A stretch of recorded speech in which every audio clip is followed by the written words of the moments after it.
Hi friends, this is Marina Shepelsky, the founder of Shepelsky Law Group, an immigration law firm located in New York, but servicing all the 50 states. I have another immigration fraud scam story for you guys because I see you guys are really interested in these, and this one is an old one. And I actually know some of the people involved, believe it or not. I met them later after they already came out of jail, believe it or not.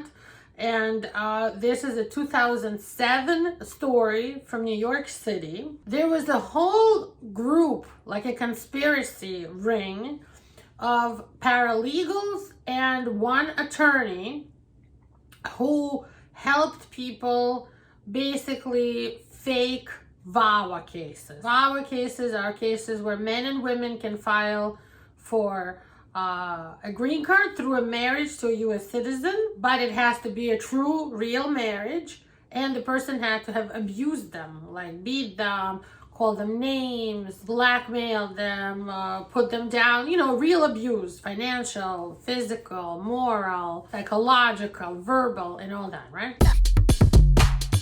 So these people were from actually different countries. There were some Russian people, there was a couple of American people, like non-immigrants, and a couple of people from the Republic of Georgia. And the attorney involved was an American attorney who was, I think, originally from Puerto Rico, but she was English and Spanish speaking, right? So there was a ring of these paralegals who they would receive between $15,000 to like $30,000 per case. They would have somebody who was an immigrant come to them and say, I am so-and-so, I'm a woman from, let's say they had a lot of people from the Republic of Georgia as their clients, right? So a woman from the Republic of Georgia would come to them and say, I'm here for 10 years, I don't have any status, can you help me? I need to bring my kids here. They would say, okay, no problem, we can help you. They would find some very unstable American citizen person. It could be somebody who was like basically almost homeless, or an alcoholic, or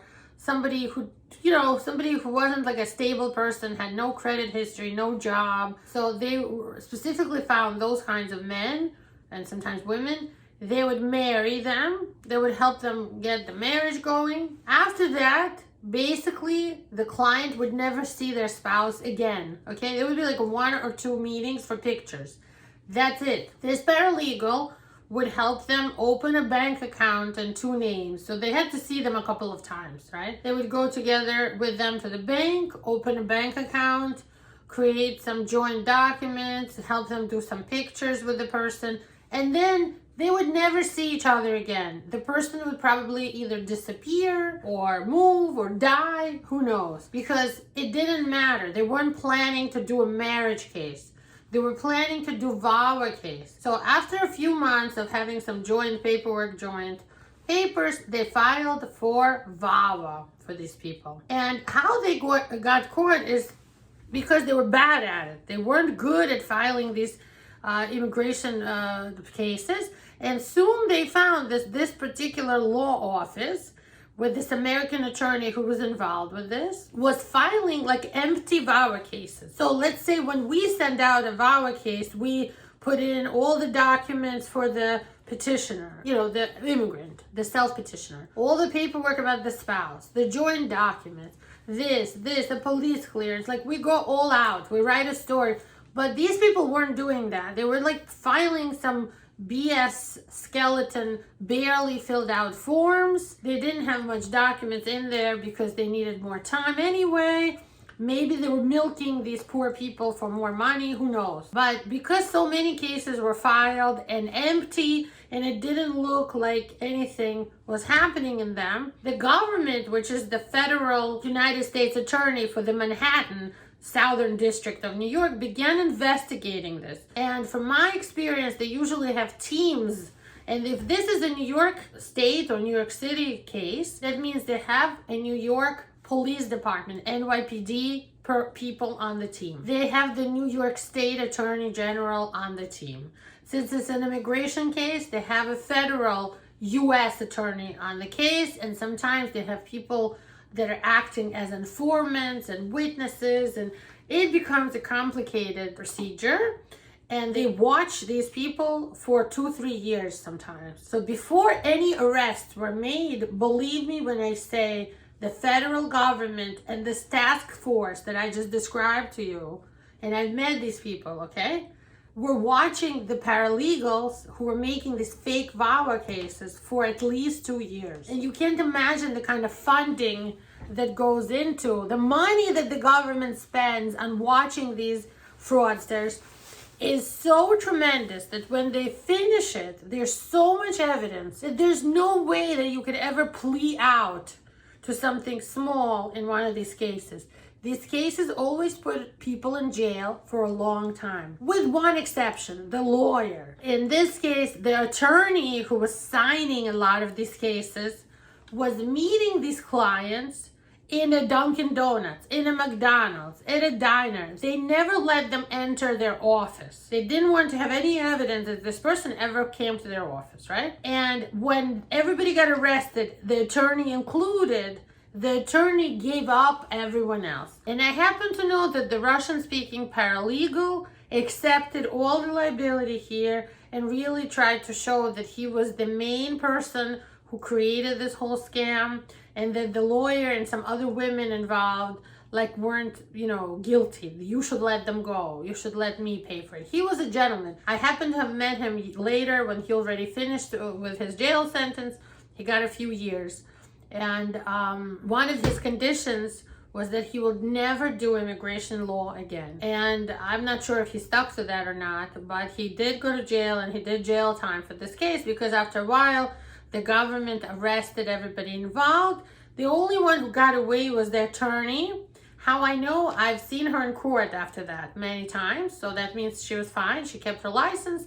She didn't go to jail, but she was just as guilty as the rest of them. Because I've met former clients of theirs after a while when they would try to straighten out their case, their life. And they would tell me about what happened and how they met her in a Dunkin' Donuts and they never went to her office. And they knew, of course, that this was fake, but they were so desperate. And many of them helped the government. They testified and gave them the testimony and the facts to put all these paralegals in jail. Some of the clients were actually innocent. And I represented some people who had nothing to do with it, but maybe they filed for like a marriage case or for citizenship, and it wasn't a VAWA, but they happened to have been real clients, not the fake scam clients, but they came with a real case to these bozos.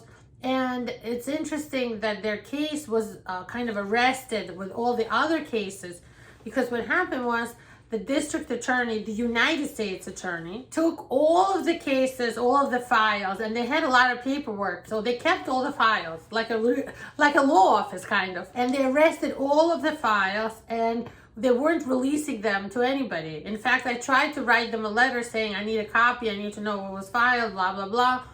But I never was able to get a copy. So these people who actually were innocent, a couple of them, not a lot, but some, would say, the immigrants, they would say, they helped me file for a regular marriage case. This is my husband, we're still together. They didn't find me the spouse. They didn't matchmake for me. This is my case.